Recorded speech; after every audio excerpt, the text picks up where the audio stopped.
안녕하세요. 정치권의 복잡한 현안을 시원하게 풀어드리는 정치펀치 배성기입니다. 안녕하세요. 정치펀치 MC빈 배소빈입니다. 윤석열 대통령이 취임 100일을 맞았습니다만 지지율은 하락세를 보이고 있고요.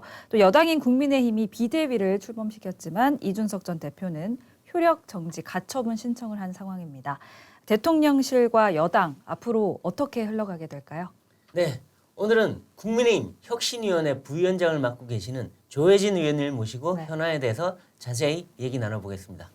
안녕하세요. 안녕하십니까. 예, 반갑습니다. 네, 의원님 바쁘신데 나와주셔서 감사합니다. 예, 고맙습니다. 네, 오늘이 딱 대통령 취임 100일이 됐고요. 예. 그래서 방금 전에 이 대통령 기자회견까지 했는데 예. 기자의 지금 지지율이 100일 만에 20%까지 또는 30% 후반까지 떨어진 결과들이 여러 가지 나왔는데 네. 일단 이 대통령 100일 어떻게 평가하십니까? 한마디로 말씀드리면은 그 대통령 입장에서는 평생 검사로 살다가 네. 시국의 변화, 네. 또 전국 또 민심의 급변 과정에서 예정하지 않았던 네. 정치 입문을 하게 되고 예. 출마하게 되고 또 국민의힘에 입당하게 되고 경선 치르고 본선 치르고 네. 또 인수위하고 또 취임하고 이 네. 일련의 과정이 한 1년 그쵸. 거의 1년 정도 네. 밖에 안 걸려서 본인이 뭔가를 이렇게 하나하나 중요한 이 의제들을 정리하면서 올 시간이 별로 없었던 것 같아요. 물론 이제 정치인으로서 어떤 철학이나 방향성이나 국정 과제나 또 그걸 같이 일할 동지들이나 인재풀이나 이런 것도 제대로 갖추어서 할 여력이 시간적인 거 이제 별로 없이 네. 마구 달려왔는데 맞습니다. 그 시대가 그만큼 격동기였죠. 네. 민심의 격동기였기 네. 때문에 우리 입장에서 볼 때는 나라가 이대로 가다가 망하지 않겠나 하는 네. 그런 정도 위기 상황까지 갔기 네. 때문에 그렇게 급하게 왔는데 그러다 보니까 대통령 취임하고 그 국정 운영을 본격적으로 시작을 하고 난 이후에 네. 그런 준비 부족 때문에 급하게 달려온 것 네. 때문에 네. 있을 수밖에 없는 여러 가지 문제들이 하나씩 이제 불거지고 있죠. 네. 예, 그렇군요. 그게 그 국민들의 기대 수준이 높았던 거를 감안하면은 네. 실망도 더 네. 크고 그래서 그 지지율에 그대로 이제 반영이 되고 있는데 네. 저는 나쁘지 않다고 봅니다. 우리가 네. 내재적으로 갖고 있었던 그런 문제들이 네. 언젠가는 이게 그대로 드러나게 마련인데 네. 세월이 한참 지나서 드러나면은 네. 그 시간 다 까먹고 새로 시작해야 되는데 아. 집권 초기에 우리가 이런 준비 부족이 있었다, 네. 이런 문제가 있었다, 네. 그런 것들이 바로 이제 노출된 거는 네. 네. 다행스러운 측면도 있다고 봅니다. 그러니까 충분히 시정할 수 있는 시간이 있다는 거죠. 예. 네. 그렇군요. 네. 그렇죠. 네, 100일을 맞아서 기자회견이 있었는데 국정 전반에 대한 다양한 이야기들이 나왔고 또 기자들과 질의응답을 하는 시간을 갖기도 했는데 예. 기자회견 전반적으로 어떻게 보셨습니까? 대통령께서 좀 담담하게 차분하게 회견을 하신 것 같아요. 첫 네. 기자회견인데 네. 좀 전에 말씀드린 것처럼 갑자기 이렇게 여러 가지 문제들이 이제 드러나고 대통령과 국정 지지율은 이제 뚝뚝 떨어지고 하니까 이 짧은 시간 안에 그 모든 문제에 대해서 다 원인 분석하고 네. 진단하고 또 해법을 찾아가지고 기자들의 질문을 통해서 전달되는 국민들의 궁금증이나 또 기대 이게 맞춰서 그냥 속 시원하게 사이다처럼 그렇게 회견하기는 좀 어려웠던 네. 것 같고 네. 이제 대통령 본인 말씀도 있었지만은 최근에 여름 휴가 짧은 휴가를 통해서 지난 시간을 돌이켜볼 기회가 있었다고 그렇죠. 말씀하셨는데 네. 그런 기회가 그런 생각이 좀 녹여져 있는 걸 느끼긴 한데 네. 그 휴가도 휴가 같지 않은 휴가여서 그렇죠. 네. 좀 전에 말씀드린 그 긴박했던 역사의 현장에서 1년여를 막 달려온 그거를 다 복귀하고 다 뭐가 잘했고 뭐가 잘못됐고 뭐가 문제고 네. 문제의 원인은 뭐고 해법은 뭘까 이런 걸 다 정리할 시간을 못 됐기 때문에 네. 기자들이나 질문한 기자들이나 또 시청하셨던 국민들의 기대에 다 아, 그렇죠. 네. 속 시원하게 그렇게 못 됐을 건데. 고구마는 아니고 네. 사이다까지는 좀 못 미쳤고 예. 그런 느낌이 드는데 네. 근데 제가 보니까 정책적인 분야는 대통령이 정리를 많이 하셨더라고요. 보니까 예. 뭐 미래 비전, 그러니까 반도체 15만 양성이라든가 뭐 예. 나사시계 우주항공청이라든가 이런 미래 비전도 있고 또 노동 교육, 연금 개혁까지 얘기하셨고 그리고 처음부터 끝까지 국민만 바라보겠다. 뭐 도어 스태핑도 계속 하겠다. 예. 이런 얘기를 했고 한일 관계 대북 문제 다 짚어주셨는데 네. 다만 좀 부족했다고 제가 보이는 게 예. 정치 분야예요. 정치 분야, 예. 인사 분야인데 예. 인사 분야 인적 쇄신에 대해서 짚어보겠다고는 했는데 뭐라고 어떻게 하겠다는 얘기는 좀 명확히 안 하셨고 예. 또 이준석 문제에 대해서도 즉답을 좀 피하셨어요. 예. 그러니까 이런 것들은 뭔가 답변하기가 아직 좀 곤란한 예. 그런 측면이 있는가 싶은데 근데 이게 또 핵심 문제 아닌가요? 예. 전국 꼬임 거의 핵심인데. 아직 정리가 안 된 부분도 있을 수 있는 것 같고요. 네. 인사 문제 같은 경우에 전면 쇄신을 할는지 네, 아니면 부분 보강을 할는지 네, 최근의 분위기는 부분 보강 쪽에 조금 더 가 있는 네. 것 같긴 네. 하지만 여전히 논란이 안팎에서 논란이 많은 그렇죠. 부분이고 네. 여론의 그 기대치는 전면 쇄신에도 더 가깝고 그렇죠. 그런데 전면 쇄신을 하려고 하면 또 대안 인물들이 준비가 다 되어 있어야 되는데 네. 지금 이게 교체 대상이 되는 그 인물들보다는 훨씬 더 나은 인물들이 준비가 돼야 이게 교체됐을 때 그렇죠. 지금보다는 더 좋은 결과가 나오는 거지. 네. 비슷한 인물이나 아니면 졸속으로 임명하게 되면은 뭐 비슷한 문제가 계속 발생하거나 아니면 네. 더 나빠질 수도 있는데 네. 전면 쇄신을 했는데 그렇게 가버리면은 네. 정말 그때는 답이 없거든요. 근데 그렇게 여권에 인물이 없어요? 인물은 많죠. 네. 우리 당 주변에도 인물이 많지만 이 보수 진영에도 인물이 차고 넘치고 네. 또 보수 진보 뭐 우파 좌파를 다 막내해서 대한민국 네. 전체가 네. 인물에 완전히 이게 뭐 뭐랄까요, 뭐 하여튼 인물이 차고 넘칩니다. 네. 그런데 왜 이렇게 그 인적 쇄신이 힘든 건가요?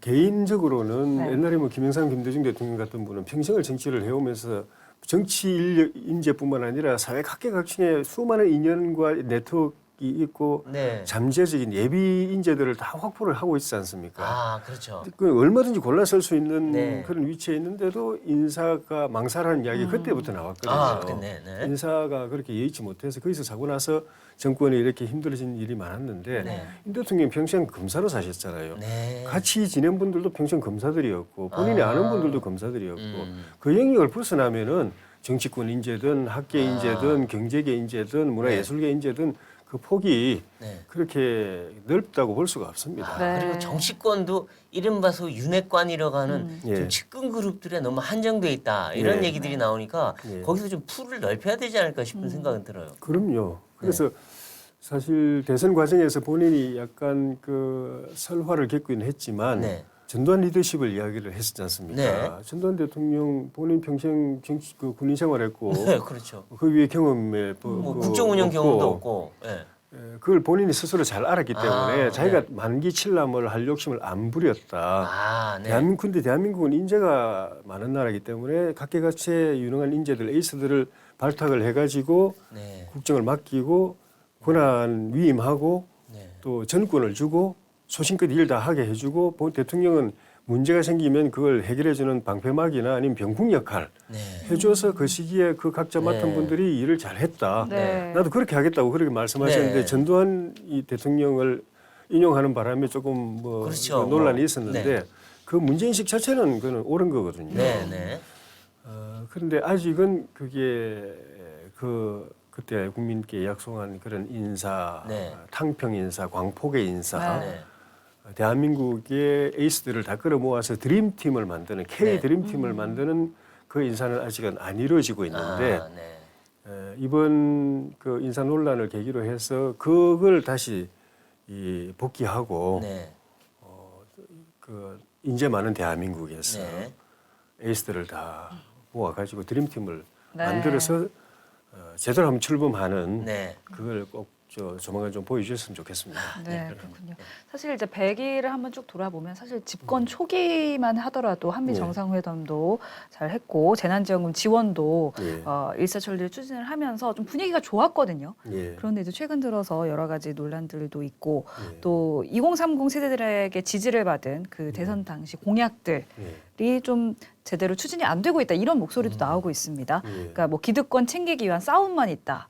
뭐 이런 이야기들도 있는데 사실 처음에는 분위기가 좋았는데 지금 이렇게 지지율이 떨어져 있는 모습 이렇게 보시면 참 안타까운 마음도 드실 것 같거든요. 예.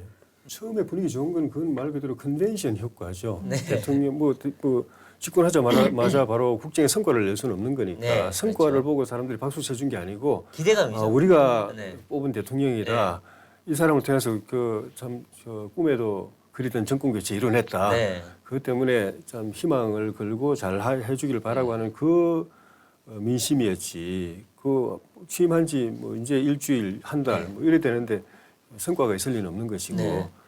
근데 이제 그 성과를 내기에는 짧은 시간이지만 네.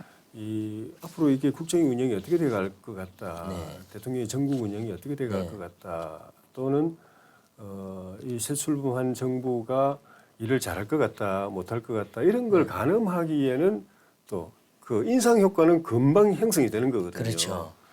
근데 그 인상 효과를 주는 데 있어 가지고 관리가 좀 잘 못됐던 것 같아요. 그렇죠, 그렇죠. 네. 그래서 뭐 인사 문제라든지 이런 것도 그 국민들이 문재인 정권 네.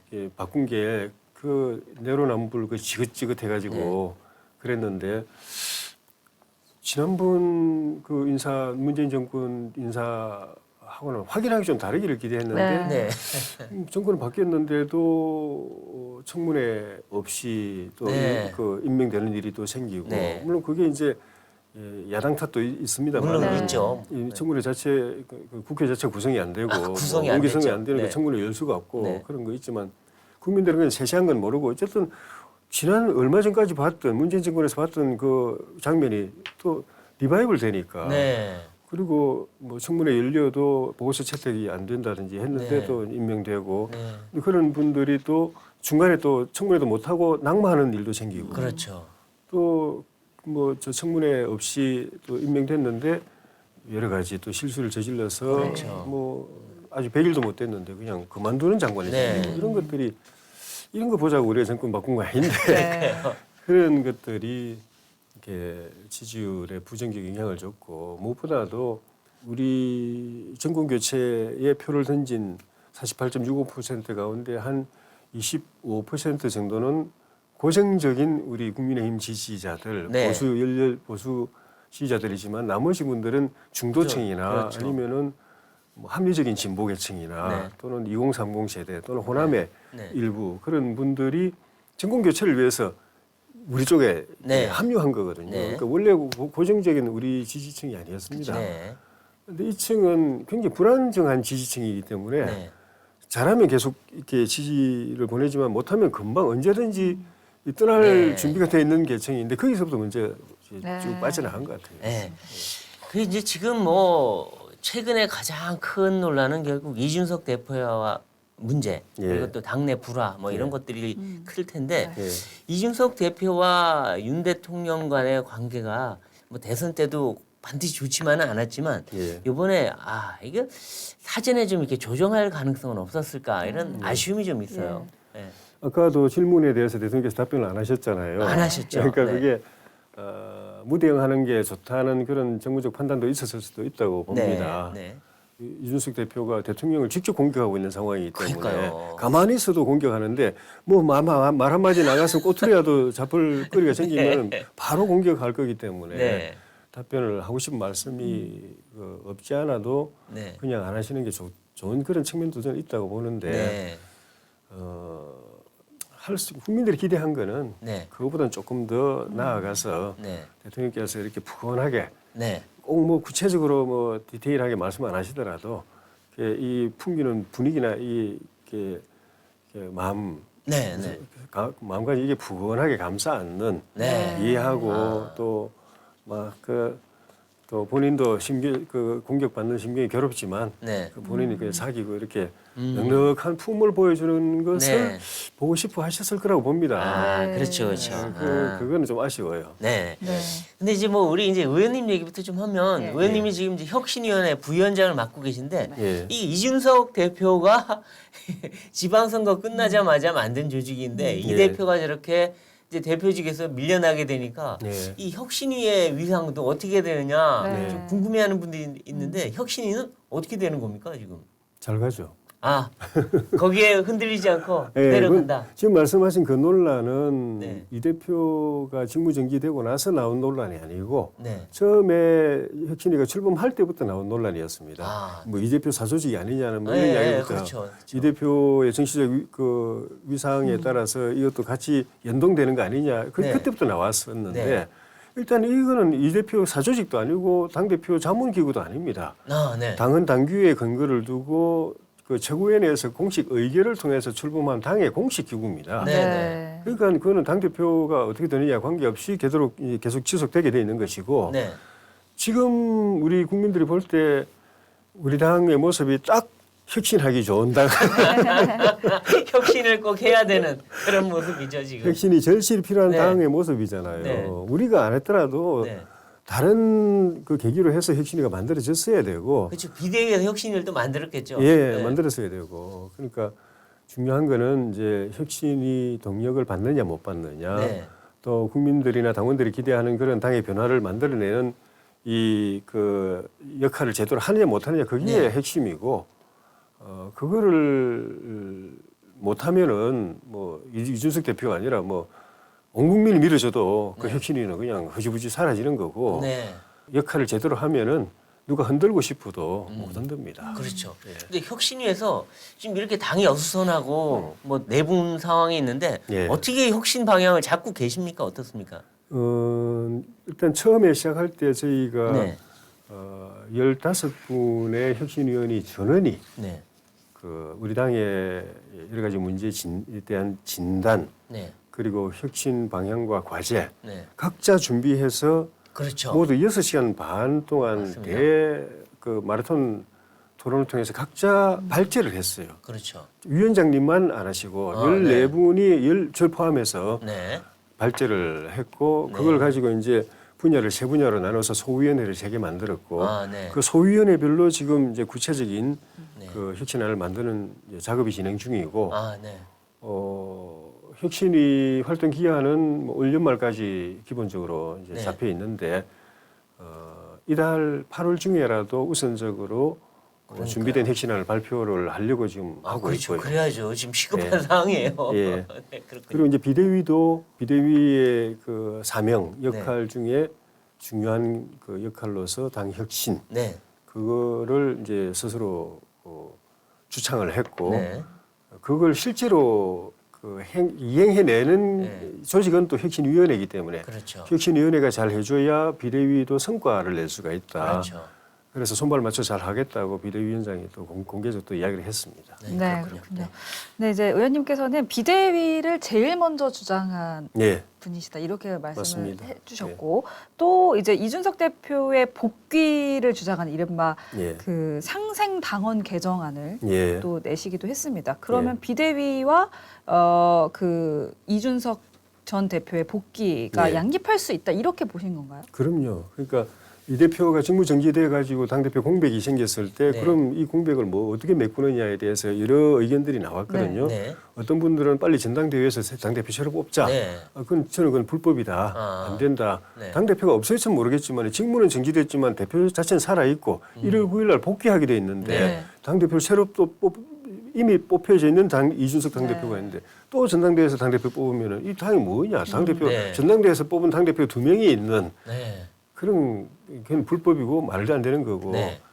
그 다음에 이제 직무대행 체제가 있을 수가 있는데 그거는 혼자서 감당이 안 된다. 아. 네. 이게 지금 우리가 보다시피 정권 초기에 얼마나 많은 과제들이 몰려오고 있는데 네. 이거를 원내대표 한 사람이 원내대표 일 하기에도 그 허덕될 건데 네. 당대표까지 맡아가지고 하면은 이런 반드시 문제가 생긴다. 사고가 아, 난다. 그래서 방법은 비대위밖에 없다. 아하. 근데 이 비대위는 제가 비대위 하자 그러니까 일부에서 비대위 해가지고 비대위 띄워서 그 다음에 이준석 대표를 밀어내는 작업을 하는 움직임이 보이길래 제가 중진 회의 때도 그랬고 의원총회에서도 그렇고 비대위로 가야 된다. 그런데 이 비대위가 이준석 대표를 해임하는 비대위가 되면 안 된다. 그런 비대위 같으면 이 비대위가 당 문제를 해결하는 게 아니라 더 수렁에 빠뜨릴 거기 때문에 그럴 것 같은 비대위는 나는 안 하는 게 낫다고 본다. 네. 비대위는 하되 당 대표는 1월 9일 날 복귀할 수 있는 법적인 지위가 있기 때문에 그건 존중해 줘야 된다. 그런 비대위가 된다라고 이야기를 했는데 그건 당헌상으로도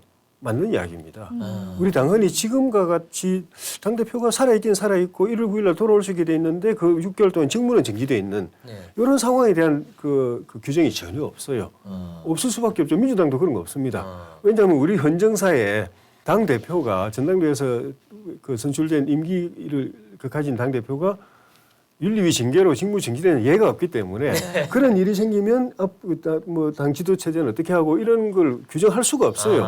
그래서 있는 그 당을 가지고 해석을 하는 건데 해석을 아무리 해봐도 이걸 통해서 당 대표 날린다고 해석할 수가 없어요. 당 대표는 살아 있고 1월 9일 되면 돌아올 수 있게 돼 있고 뭐 그 중간에 기소가 된다든지 해서 중징계가 또 새로 내려지거나 본인이 정치적으로 책임지고 사퇴하는 건 또 별 문제지만 그런 게 없다면은 1월 9일 날 돌아올 수 있게 돼 있는 거죠. 네, 그렇군요. 그걸 무시하고 비대위를 지렛대로 삼아가지고 당 대표를 자동 해임이라고 그러면서 밀어내려고 하니까 이 대표는 또 가만 못 있잖아요. 맞습니다. 가처분 신청했잖아요. 네. 만약에 그 당대표 지위는 관계없다라고 했으면은 비대위 존중해 줬을 겁니다. 비대위가 자기가 쉬는 동안에 잘 해주기를 바랐을 건데 비대위는 그냥 딱 보니까 비대위는 그냥 허울이고 그걸 통해서 자기 몰아내는데 이게 목표가 있다고 싶어 하니까 가만 못 있고 비대위 자체를 그냥 자체를 스톱시켜 버리려고 가처분 신청했는데 이런 결과적으로 집권당의 운명이 판사 손에 넘어가는 이런 이런 모양이 여기서 출발돼 버린 거예요. 네, 그렇죠. 이 가처분이 어떻게 되느냐에 따라서 정말 뭐 당이 정말 거의 뭐 대혼돈 상황에 갈 수도 있고 또 결과에 따라서 그냥 또 쉽게 안정될 수도 있지만 그건 판사 손에 달렸다. 맞습니다. 그 결과는 언제쯤 나오게 될까요? 오늘 가처분 심리 기일이 잡혀 있거든요. 몇 시인지 모르겠는데 당사자를 불러가지고 이제 그 판사가 이야기를 듣겠죠. 이게 가처분은 최대한 빨리 내려주는 거기 때문에 심사숙고해서 당에 도움이 되는 판단이면 최대한 빨리 내려주는 게 좋다고 봅니다. 의원님께서는 개인적으로 어떻게 보십니까? 이 가처분이 받아들여지는 게 맞다고 보십니까? 아니면 이거는 기각돼야 된다고 보십니까? 굳이 뭐 이야기를 하자면은 기각되는 게 맞다고 보죠. 왜냐하면 이 쟁점 자체부터가 불분명합니다. 그러니까 이 대표는 이 대표가 관심 갖고 있는 거는 비대위 자체가 아니라 비대위가 출범했으니까 당 대표는 자동 해임이다라고 하는 그거에 관심 있는 거거든요. 그거를 스톱시키고 싶어하는 거거든요. 그런데 비대위는 법적으로 출범했지만 자동 해임이라는 거는 당의 공식 입장으로 의결된 바가 없어요. 그냥 우리 전국위원회 서병수 의장님이 개인적으로 계속 그 말씀하시고 계시고 또 이 대표를 몰아내려는 쪽에서 계속 그냥 바람몰이를 그렇게 하는 것이지. 그 당헌에 그런 규정이 있는 것도 아니고 해석을 통해서 당헌의 96조 5항에 비대위가 출범하면은 최고위원회가 적시 해산된다고 했으니까 당 대표도 해임되는 거 아니냐라고 해석을 통해서 그렇게 하는 것 뿐입니다. 그런데 반대 해석도 있거든요. 저는 저 같은 사람도 반대 해석이고 당사자인 이 대표는 당연히 그건 아니다라고 이야기를 하고 법원에 소송까지 제기한 상태인데 그래서 제가 이렇게 굉장히 중요한 이슈가 당의 공식적인 절차를 통해서 정리가 안 되고 그냥 말로 그냥 목소리 크면 그냥 그대로 돼버리는 그런 당이 어디 있냐.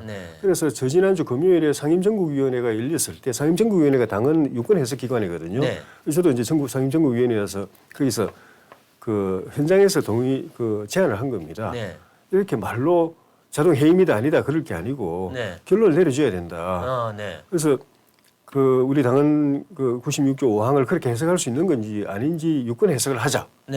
라고 제가 제안을 했는데 우리 서병수 전국위원 의장께서 그건 다음에 논의하자 이렇게 그렇게 넘겨버리시잖아요. 됐어요. 거기서 만약에 자동 해임이 아니다라고 했으면은 소송이 없었겠죠. 가처분 신청 안 했을 테니까 이 대표가. 네.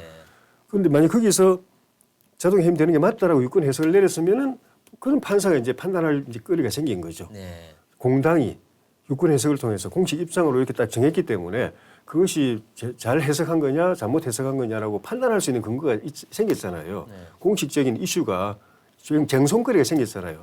근데 좀 전에 말씀드린 것처럼 그 유권 해석 안 하고 넘겨버렸거든요. 네. 지금도 이 사람은 자동 해임, 저 사람은 아니다 이러고 있는 상황에서 판사는 뭘 가지고 근데 지금 심리를 해야 되는지. 심리의 대상은 그게 아니라 네. 비대위가 유효하냐 무효하냐 이거잖아요. 지금 심리의 대상 자체는. 자체는 그런 건데, 네. 근데 저 핵심은 아마 이제 심리가 열리면은 그것도 논의가 될 거예요. 이 대표 쪽에서 분명히 그 이야기 하겠죠. 네. 자동 근데 해임인지 이제 아닌지에 약간 대해서. 기각돼야 된다고 말씀하셨는데 그거는 비대위는 유효하다. 예, 비대위 유효한 거죠. 네.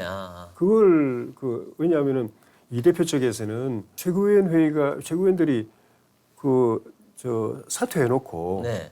왜 다시 모여가지고 네. 비대위 의결을 했느냐. 네. 그 절차적 하자다 불법이다라고 그랬는데 그거는 제가 볼 때는 이 대표가 잘못 해석을 한 거예요. 사퇴 선언한 거는 정치적인 사퇴 선언입니다. 그렇죠. 이제 사퇴 선언을 해서 이제 우리 이제 최고위원회 안 할 테니까 빨리 비대위 구성하라고 이제 물꼬를 열어주는 정치적인 그 행동이거든요. 네네. 그런데 비대위로 전환하려면은 최고위원회가 그걸 의결을 해줘야 됩니다. 네네. 법적으로 의결해서 상임정국위원회에 넘겨주고 전국위원회에다 넘겨주는 그 법적인 절차를 밟아야 비대위가 출범이 돼요. 네네. 그러니까 그 절차를 이행할 때까지는 최고위원들이 사퇴 선언을 한 최고위원들의 법적인 책무는 남아 있는 겁니다. 그래서 이제 다시 모여가지고 회의를 한 거지. 네네. 그만둔 사람이 다시 그 권한 없어진 사람들이 다시 권한을 행사한 게 아닙니다. 과거에도 그렇군요. 그렇게 했었고요. 과거에도 그렇게 했고. 왜냐면 그게 불법이면은 비대위가 출범이 안 되는데 그럼 글쎄 당은 말이에요. 마비 상태가 네. 되는 네. 거니까. 네네. 그렇죠. 당 대표가 사퇴하면서 비대위를 넘겨놓고 가죠. 보통은. 그렇죠. 그래서 96조 5항이 있는 겁니다. 네. 96조 5항이 비대위가 출범하면 그 즉시 최고위원회가 해산한다고 되어 있거든요. 그건 뭐냐 하면은 정치적으로 사퇴 선언을 했다고 해서 해산되는 게 아니다라는 거거든요. 그렇게. 법적인 절차를 밟아줘가지고 최고위원회가 네. 회의를 열고 사퇴 선언을 했지만 다 모여가지고 회의를 열어서 도장 찍어주고 넘겨주고 해서 비대위가 출범하면 그때 최고위원도 공식적으로 종료된다라는 거예요. 종료된다. 그렇군요. 그래서 그거는 판사한테 이거 법원에 가서 이기기가 힘듭니다. 그렇군요. 예. 그러면 이제 이준석 대표가 예. 지금 뭐 가처분을 냈는데 가처분은 뭐 할 수 있다고 보이는데 예. 이걸 하면서 기자회견하면서 한 말들이 지금 논란이 네. 너무 커요. 예. 그러니까 대통령을 지칭에 관련해서 뭐 이 XX 저 XX라고 뭐 했던 사람, 그 다음에 또 개고기를 팔았다. 그리고 뭐 각종 직설적인 공격들이 너무 많이 나서 아니 공당의 대표, 여당 대표가 대통령을 그것도 취임한 지 석 달밖에 안 된 대통령한테 이렇게까지 직접적인 공격을 할 수 있느냐 이런 좀 논란이 좀 있어요. 그건 어떻게 보십니까? 선을 넘었죠. 네, 도를 넘었죠. 그렇죠. 예. 이 대표가 작년에 전당대회에서 그런 어마어마한 바람을 타고서 당대표가 네. 됐을 때 제가 공개적인 저도 이제 최고위원 출마를 했었으니까 네. 유세하면서도 이야기했고 여러 군데서 이야기를 했습니다. 이 네. 바람은 한편 우리한테 고마운 바람인데 네. 한편으로는 위험한 바람이다. 아. 그 위험한 바람이라는 건 뭔가 하면은 그래도 이 공당이고 네. 앞으로 또 그 당시에는 제1야당이고 그렇죠. 집권당도 될 수 있고 네. 이 당을 이 당 운영 경험이 없는 30대 영선이 키를 잡고 네. 간다는 것이 네. 당이 정상적으로 운영될 수 있을 것인가 어려울 거다라고 저는 봤거든요. 네. 문제가 생길 거다라고 봤기 때문에 이 대표를 뽑는 건 좋다. 네. 그렇지만 뽑았으면은 우리가 당이 다 달라붙어 가지고 당이 정상적으로 가동될 수 있도록 힘을 모아야지. 네. 그냥 당 대표한테 맡겨놓으면 반드시 문제 생긴다고 봤거든요. 그 본인이 갖고 있는 여러 가지 한계들이 있었기 네. 때문에. 근데 그것들이 이제 그 이후에 하나씩 드러나면서 이 대표를 반대하는 사람들에게 공격할 빌미를 제공했고 몰아낼 그런 네. 명분을 만들어줬는데 네. 뭐 그런 일 당하다 보니까 당대표 전당대회에서 뽑힌 정통성 있는 이 대표 입장에서 볼 때는 억울하기도 하고 분하기도 하고 그래서 그 저항하다 보니까 상대방을 또 공격하게 되고 하면서 이런 그 당내 전쟁 과정에서 이 대표가 가진 그 문제점들 물론 이제 대응하고 하는 데서 아주 기민하고 순발 있게 대응하고 이슈도 잘 잡고 하는 그 이 대표 특유의 장점도 나타났지만 네. 조직을 생각하지 않고 그렇죠. 그리고 화합할 줄 모르고 네. 그리고 그 극단적인 용어로 네. 상처를 더 덧내고 네. 더 속으로 더 골마들게 만드는 네. 그 이 대표의 단점도 극대화돼 버린 거죠. 그렇죠. 그게 극단적으로까지 간 게 그저께 그렇죠. 백인 때 대통령을 네. 바로 공격해 버렸고 대통령이 잘못 대통령도 부족한 것이 있고 좀 실망 주는 부분이 있을 수 있지만 대통령은 마지막 보루입니다. 그렇죠. 그 개인의 문제를 떠나가지고 대통령이라는 지위 그 권위를 맞아요. 흔들면 안 되는 맞아요. 거예요. 국가 원수잖아요. 어쨌든. 그걸 흔들려 버리면 당도 엉망이지만 나라가 그렇죠. 지난번에 우리가 탄핵 이후에 그 5년 동안을 그러니까요. 그 비참한 세월 보내면서 네. 나라가 망하기 직전까지 간 걸 봤잖아요. 그렇죠. 그래서 그 뒤에 많은 국민들이 대통령에 대한 불만이 있더라도 그 자리는 네. 그 개인의 자리가 아니고 네. 국가의 중추고 권위이기 때문에 함부로 건드리면 이런 상상할 수 없는 사태가 벌고 나라가 흥망지경까지 갈 수 있다는 걸 다 깨달았거든요. 비판을 해도 예. 좀 적당한 수준으로 애둘러서 해야지 이거를 그냥 그렇게 막 극단적인 막 용어를 써갖고 해버리면 어떻게 되나 싶어요. 그걸 저 보면서 한편으로는 이 대표가 저렇게 막 그냥 그냥 마구 그렇게 하는 게 한편으로는 억울한 심정이 너무 사무쳐서 그러는 측면도 있다고 느꼈고 네. 다른 한편으로는 저거는 이 판을 키우려고 의도적으로 대통령을 끌어들이고 그렇죠. 대통령과의 사이에 있었던 이야기하고 네. 또 자기 직접 들은 것도 아닌데 네. 뭐 대통령이 뭐 나한테 이 새끼 저 새끼 했다 이런 말도 그러니까요. 그냥 직접 들은 것도 아니거든요. 그렇죠. 그런 말 면전에서 했으면 모르지 그것도 직접 아니잖아요. 들었더라도 대통령이 이런 말 했다 이런 말을 하면 네. 안 되는 그렇죠. 거예요. 직접 들은 것도 아닌데 뭐 일부러 끄집어내는 거는 판을 이슈를 키워가 갈등 구도를 더 만들어가지고 판을 키워서 자기의 정치적인 입지를 더 키우겠다는 그 그렇죠. 대통령하고 전략적인 의도가 보여서 네. 그걸 위해서 대통령 국가 원수를 끌어들인 건 정말 저거는 글쎄요. 도를 넘었다. 그래서 사람들이 비판 여론도 굉장히 많고 한데 예. 보통 같으면 내가 너무 심하게 나왔으면 좀 이제 뒤로 빼야지 할 수도 있는데 예. 이준석 대표는 계속 더 나가는 것 네. 같아요. 개인의 성적 문제인지 이것도 작전인지 참 이해하기가 좀 힘든 경우가 많아요. 요즘 이제 젊은 세대는 우리도 30대, 20대, 30대를 거쳐왔지만은 우리 때도 위 세대하고 세대 차이를 느꼈거든요. 이게 소통의 방식이 다르고 이게 그 사고 방식이 다르고 가치관이 달랐는데 지금 젊은 세대도 우리 세대하고는 또 다르죠. 네. 그래서 좀 이해 못하는 부분도 있고 하지만 네. 그 중에서도 또 이 대표는 그 세대 안에서도 개성이 강한 사람이에요. 네. 그 세대 전체가 그런 게 아니라 네. 이 대표는 그 중에서도 개성이 강하고 자기 주장이 강하고 네. 자아가 강한 그런 네. 당 대표죠. 네. 근데 의원님께서는 이준석 전 대표와 좀 사이가 좋았던 것으로도 알려져 있는데 또 따로 만나시거나 전화 통화를 하진 않으셨나요? 뭐 설득 좀 해보시죠. 네. 없으니까. 일부러 전화를 안 했습니다. 네. 그러니까 이 지금 제가 보는 이 당의 문제는 원팀 정신이 깨져 버렸기 때문에 네. 대선 때도 아슬아슬했거든요. 네, 그렇죠. 탄핵하려고까지 했잖아요. 그때도 저는 막았거든요. 네, 의총에서 앞에 나가지고 네. 탄핵하면 안 된다고 네. 막았는데 그 대선 승리를 위해서 그 아슬아슬하게 그래도 깰 듯 하면 지켜왔던 게 원팀 정신이었고 그렇죠. 네. 플러스 정치였는데 그렇죠. 이게 이제 다 무너져 버린 거예요. 그 위기의 본질이 그겁니다. 네. 대통령이 됐으니까 뭐 우리 이겼으니까 우리 집권했으니까 네. 이제는 뭐 더 이상 내가 저거 꼴 보기 싫은 거 내가 계속 저렇게 뭐 볼 수가 없다. 네. 이런 정서가 일부에서 있으면서 있었고. 근데 그게 오판이죠. 네. 대통령 선거 이기는 것도 중요하지만 왜 이깁니까? 나라를 바로 세우기 위해서 네. 이기는 거고 국정 운영 잘하기 위해서 이기는 거고 그리고 그걸 그 성과를 토대로 해서 2년 뒤에 총선에서 국회를 우리가 그 헤게모니를 가져오기 위해서 이기는 거고 그다음 또 5년 뒤에 재집권도 해야 되고 더 큰 목표가 있기 때문에 대선 과정보다 더 원팀이 필요하고 더 플러스 정치가 필요한 시기인 거예요 지금이. 네, 그렇죠. 근데 거꾸로 가버렸으니까 이 난리가 난 건데 그래서 저는 그 관점에서 다시 우리 원팀을 만들자 또 플러스 정치하자 네. 그게 이 사태 해결 방향이면서 국정을 정상적으로 제궤도로 성공시킬 수 있는 필요 조건이고 충분 조건이기 때문에 그 역할에 제가 이제 몸을 던져 나선 것이고 그 역할을 하려면은 어느 한편에 섰다는 오해나 네. 또 이 그 비판을 받으면은 제 말도 이렇게 평가절하야 되기 때문에 저 사람은 저쪽 편이기 때문에 저렇게 네, 말하는 네. 거야. 무시해도 돼. 이렇게 돼버리면 제가 노력하는 게 의미가 없기 그렇죠. 때문에 네. 그래서 일부러 전화도 안 하고 그전에는 네. 만나기도 했고 둘이서 이야기도 정말 흐심탄회한 이야기도 하고 했는데 딱 요 국면 들어가서는 전화를 안 했었죠. 그러셨군요. 네. 근데 이제 필요하면 이제 주장이 아니라 누군가 뛰어들어서 문제를 실제로 풀어야 될 그 국면에 가면 이쪽 저쪽도 만나야 될 수도 있죠. 네. 그렇죠. 네. 그렇군요. 네. 그러니까 이제 결국은 잘 화합이 되는 게 중요할 것 같은데 네. 이제 이준석 대표는 절대 당을 나가거나 뭐 신당을 창당할 생각이 없다 이렇게 밝혔습니다. 근데 예. 그러면서도 이제 가처분 신청 결과에 따라서 뭐 당이 둘로 쪼개지거나 신당이 창당이 될 수 있다 이렇게 예. 또 주장을 하기도 했어요. 예. 결국 이준석계와 윤핵관이라고 예. 부르는 그 세력들이 쪼개질 수밖에 없다. 뭐 이렇게 해석을 하시는 분들도 계시던데 어떻게 보십니까? 쪼개질 수밖에 없다가 아니라 제가 볼 땐 쪼개질 수가 없다.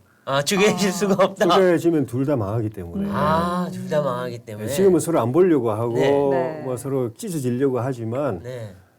그렇게 하니까 지금 같이 망하는 구도로 가고 있잖아요. 글쎄요. 대통령만 힘들어지고 네. 그렇죠. 국정만 뭐 점점 힘들어지고 글쎄요. 그래서 찢어질 수밖에 없다가 아니라 찢어질 수 없다가 제 결론인데 네.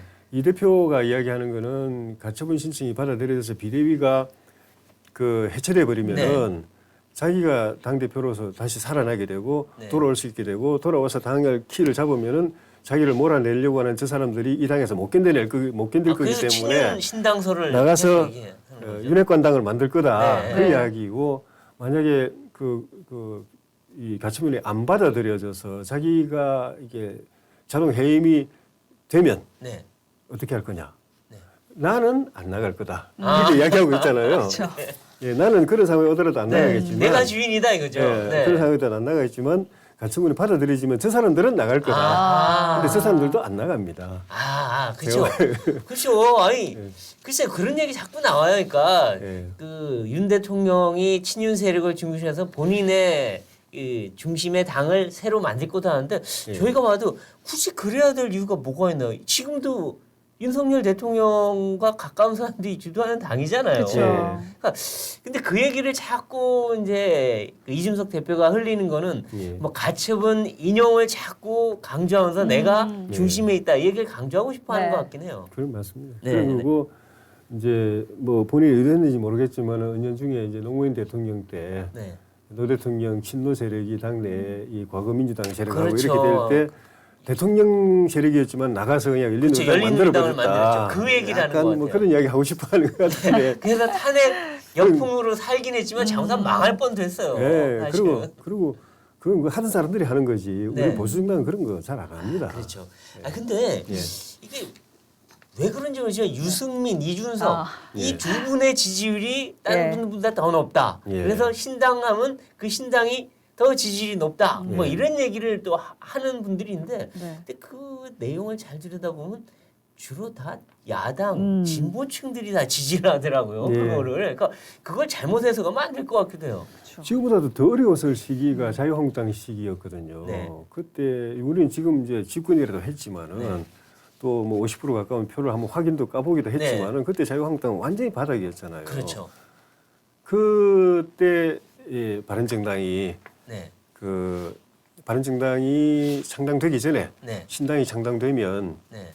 어떻게 했느냐 여론조사 나왔을 때 압도적으로 높았어요. 그렇죠. 그리고 실제로 또 창당이 이루어졌습니다. 네. 이제 제가 말씀드린 게 이제 그 시기가 자유한국당 이제 새누리당 때부터 시작돼가지고 나중에 그렇죠, 자유한국당으로 됐지만은 하여튼 그 시기인데 바른정당이 창당되니까 기존 그 제1야당보다 압도적으로 높았습니다. 처음엔 그랬죠. 근데 빠지는데 금방 빠졌죠. 한 두 달 뭐. 예, 그러니까 그게 일시적인 분위기, 정서, 또 뭐 그 감성 효과 네. 이런 거, 또 기존의 어떤 우리 정부나 우리 당에 네. 대한 현재 국민들이 갖고 있는 이 그 실망감, 네. 거기다가 아까 말씀하신 민주당 지지자들은 무조건 뭐 그렇죠. 그쪽으로 뭐 그렇게 이렇게 해서- 실을 수밖에. 근데 당을 창당하면 그 당은 못 가거든요. 그 사람들이 그렇죠. 맞아요. 민주당 지지해야 되기 때문에. 그러니까 저쪽 당을 쪼개기 위한 예. 일종의 역선택 같은 맞아요. 것들이 있어요 분명히. 예, 예. 근데 이준석 대표는 유승민 전 의원이랑 절대 손을 잡을 일은 없다 이렇게 또 선긋기도 했거든요. 예. 그러니까 아까 말씀하신 것처럼 현재 이 현실 정치 현장의 주인공은 나다. 네. 나다 그 이야기죠. 그런 네. 얘기를 하는 것 같아요. 네. 그리고 이제 뭐 이 주호영 비대위원장이 이제 비대위원 인선을 했습니다. 예. 물론 예. 이제 뭐 이 가처분 신청이 남아 있긴 하지만 그 인선을 보면은 뭐 어떤 특정 계파보다는 좀 예. 무색무취하고 논란이 없을 만한 분들을 많이 했고 예. 또 특히 호남 예. 30대 이쪽을 또 많이 인선을 했더라고요. 그러니까 예. 그만큼 좀 이 탕평을 좀 해보자 이런 예. 생각은 드는데 어떻게 평가하십니까? 그 무색무취하다라는 그 평이 네. 제가 썩 그렇게 좋게는 안 들려요. 글쎄요. 그러니까 이 대통합이다라든가 네. 뭐 대통합 비대위다라든가 뭐 이렇게 용광로 비대위라든가 네. 이런 조금 더 긍정적인 말이 똑같은 실체를 두고 네. 그렇게 표현할 수 있는데 무색무취하다는 게 다른 말로 존재감이 별로 안 보인다 글쎄, 이런 그럴 수도 있죠. 느낌 같아서 네. 좀 걱정이 됩니다. 비대위가 아, 저는 네. 좀 존재감 있는 비대위를 존재가 원했거든요. 있는 그러니까 비대위를. 정말 당이 위기 상황이고 네. 비상 상황이기 때문에 네. 이 비대위는 그냥 뭐 임기만 채우는 비대위가 돼서는 진짜 같이 다 망하기 때문에 아, 네. 어느 역대 우리 당이 비대위를 많이 해봤지만은 가장 어려운 시기에 가장 어려운 과제를 안고 출범하는 비대위라고 아, 생각합니다. 그래서 네. 확실하게 문제 해결을 해내야 되는데 네. 그러려면은 그 비대위원 한 분 한 분이 정말 역량 있는 분들 네. 일장배역을 이렇게 정무적으로 해낼 수 있는 분들이 선수와 관계없이 원내든 원외든 간에 그 역량이 확실한 분들이 네. 그러니까 이게 그 어벤져스 비슷하게 네. 예, 딱 그렇게 구성이 네. 되기를 기대를 했었는데 아, 네. 조금 뭐 무색무취하다 존재감이 안 보인다 이런 평들은 그 기대에 못 미친다는 느낌을 표현한 것 아닌가 싶어서 네. 네. 조금 이 아쉽다. 비대위마저 네. 그 역할을 제대로 못 해버리면 네. 정말 당은 어려워지는데 네. 그래서 이미 인선이 됐기 때문에 네. 이제 많이 부족한 게 있다면은 당의 모든 자원들이 다 달라붙어 가지고 네. 그 네. 메꿔서 성공시키도록 하는 것 외에는 다른 선택의 길이 없을 것 같습니다. 네, 맞습니다. 근데 또 결국 권성동 원내대표도 예. 포함이 됐습니다. 그러니까 최근에 문자 파동도 그렇고 여러 가지 이제 당내 문제들을 일으킨 장본인이다 이렇게 예. 좀 지적이 되면서 예. 권성동 원내대표가 대표직에서도 물러나야 한다 이런 예. 목소리가 또 나오고 있습니다. 예. 이에 대해서는 좀 어떻게 생각하십니까? 그런 이야기가 많아서 어제 의원총회를 열어가지고 권 대표가 재신임을 물었죠. 네. 그만두라고 그러시면 뭐 미래연식 그만두겠다. 네. 뭐 다시 신임하시면 더 심기일진해서 네. 보답하겠다 이렇게 이야기해서 재신임이 됐죠. 네. 근데 저 권성동 대표의 뭐 잘못이랄지 책임이랄지 이거를 유심히 보면은 약간 결이 다른 부분이 있습니다. 지금 당의 이 위기는 첫째는 이 대표 문제로 인한 당 내분 사태, 네. 내전 사태 네. 이거 하나고 그다음에 당이 크고 작은 은행이라든가 이 일을 하는 과정에서 국민들에게 실망을 주는 부분. 네. 그런 부분 두 가지거든요. 그렇죠. 네. 집권당답지 않게 네. 성숙하지 않게 네. 뭐 유치한 모습을 보인다든지 그 무능한 모습 보인다든지 네. 그건 두 가지인데 권성동 대표에게 책임이 몰리는 부분은 그 불리한 부분은 아닙니다. 그렇죠. 네. 그 나머지 이제 원내 대표로서 이렇게 그 네. 구체적 일을 하는 과정에서 크고 작은 시행착오 실수 그렇죠. 검수한박 같은 경우도 예, 있고, 네. 그런 것들에 대한 실망이거든요. 네. 근데 그거는 제가 예고했거든요. 네. 직무대행 체제로 하면 반드시 문제가 생긴다. 아, 혼자서 네. 감당 못한다. 아. 일정도 소화 못한다. 네. 원내대표일 때도 한마디 집권당 원내대표 한마디 중요한데 네. 당대표까지 겸임해서 하면 한마디가 정말 이거는 그 무게가 어마어마한데 네. 그 일을 혼자서 하면은 중요한 현안 하나 가지고 들여다볼 시간도 없다. 그렇죠. 생각해볼 시간도 네. 없다. 입장 정리할 시간도 없고 네. 그걸 어떻게 표현할지 레토릭을 생각할 고민할 시간도 없다. 네. 그냥 막 말하게 된다. 네. 사고 난다. 그래서 직무대행 안 된다고 이야기했던 네. 이유가 그거였기 때문에 그거는 그건 누가 그 자리에 있었더라도 사고 났을 겁니다. 그런 크고 작은 사고는 났을 겁니다. 네. 혼자 할 수 없는 일을 네. 갖다가 맡겨 놨었기 때문에 네. 그 체제의 문제인 거지 네. 그 개인의 역량의 문제는 좀 다르다라고 저는 생각을 했고 네. 앞부분 그 당내 분란 내분 이 대표 관련된 부분에 있어 가지고는 권성동 대표는 오히려 아까 말씀드린 원팀 쪽에 가까웠어요. 네. 플러스 정치 쪽에 가까웠어요. 이 대표를 어떻게든지 간에 좀 감싸 안으려고 하고 이 대표를 몰아내리는 쪽 그쪽하고는 약간 다른 쪽에 서서 그 지위를 좀 하려고 네. 했던 역할을 했어요. 네. 그건 잘한 거죠. 네. 그런 측면에서 이런저런 이유를 그리고 지금 이 좀 어려운 시국에 국민들이 보았을 때 집권당이라는 사람들이 원내대표 뽑은 지 넉 달 만에 새로 뽑겠다고 또 선거하고 표 얻으러 다니고 네. 그것도 많이죠. 아, 그렇군요. 네. 근데 이제 지금 비대위 체제가 이제 출범해서 네. 이게 6개월 동안 그냥 정말 그 네. 내년까지 가느냐 네. 아니면 최소화하고 조기 전대를 하느냐 이걸 갖고도 좀 논란이 있는데 예. 그건 또 이준석 대표가 돌아와서 또는 돌아오지 않더라도 다음번 당대표 출마할 수 있느냐 없느냐 이것까지 네. 연결돼 있기 때문에 네. 어떻게 가야 된다고 보십니까? 조기 전당대회는 저는 처음부터 안 된다고 이야기를 했었고 저는 네. 뭐 물론 아직도 이 대표의 직위가 법적으로 살아 있다라는 그 전제가 있긴 하지만은 네. 대표 뽑으면은 대표 두 사람 되는 것이고 다음에 못 돌아오게 되는 거예요. 못 네. 돌아오게 막는 돌아오면은 한 방에 두 명이 앉아 있는 꼴이 네. 돼버리기 때문에 그 조기 전당대회는 안 된다라는 입장이었고 물론 중간에 이제 본인이 사퇴하는 상황이 생긴다든지 네. 그러면 할 수도 있겠죠. 그리고 그 조기 전당대회를 하게 되면은 정기국회 그 기간에 네. 그 국정감사하고 예산 심의하고 이 기간에 집권당이 거기에 몰입해야 될 네. 집권당이 전당대회 한다고 두 달 동안 들고 있으면 그것도 국민에 대한 도리도 아니고 아, 네. 그래서 조기 전당대회는 안 맞다고 생각을 하고 네. 이 대표 징계 끝날 그 무렵에 비대위가 끝날 걸로 이제 비대위 위원장과 네. 또 당내 컨센서스가 어느 정도 이루어져 있는데 네.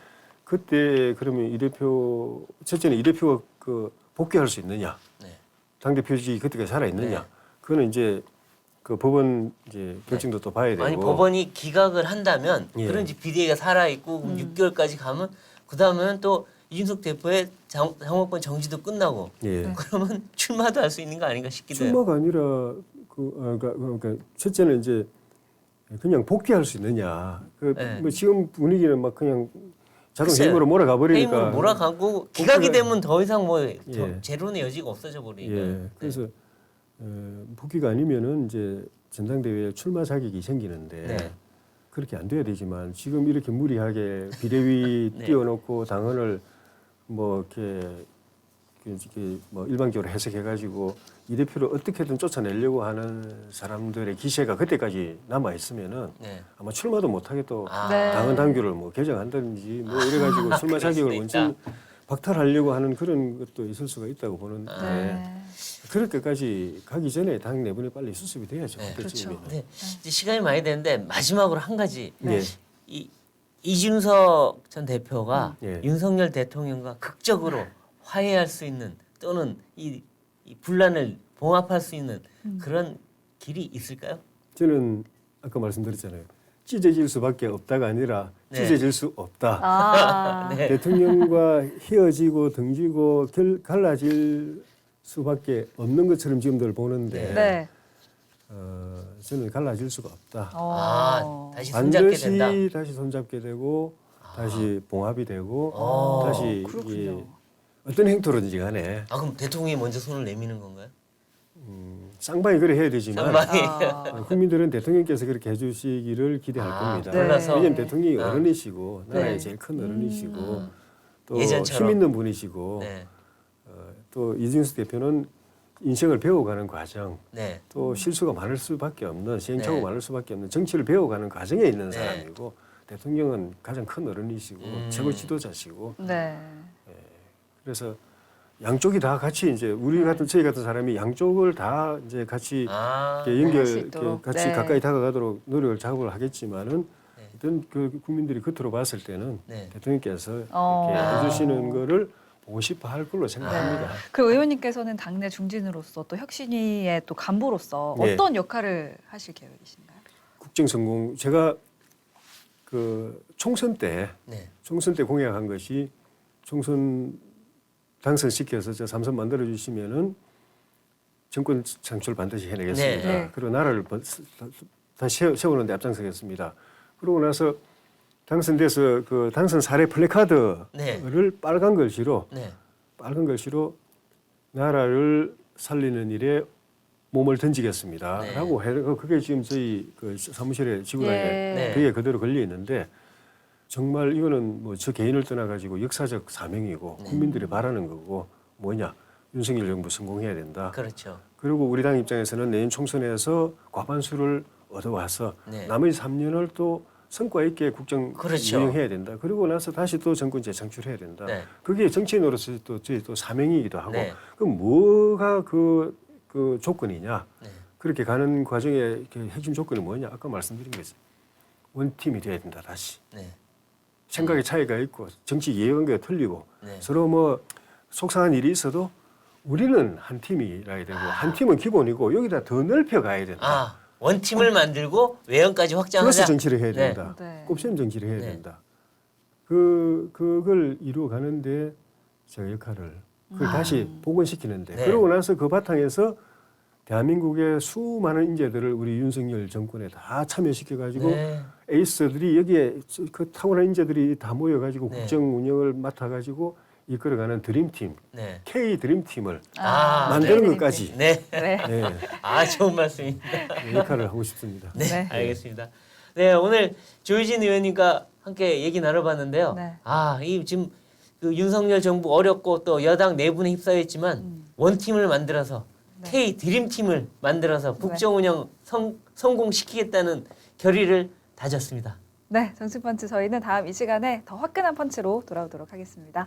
고맙습니다. 고맙습니다. 고맙습니다.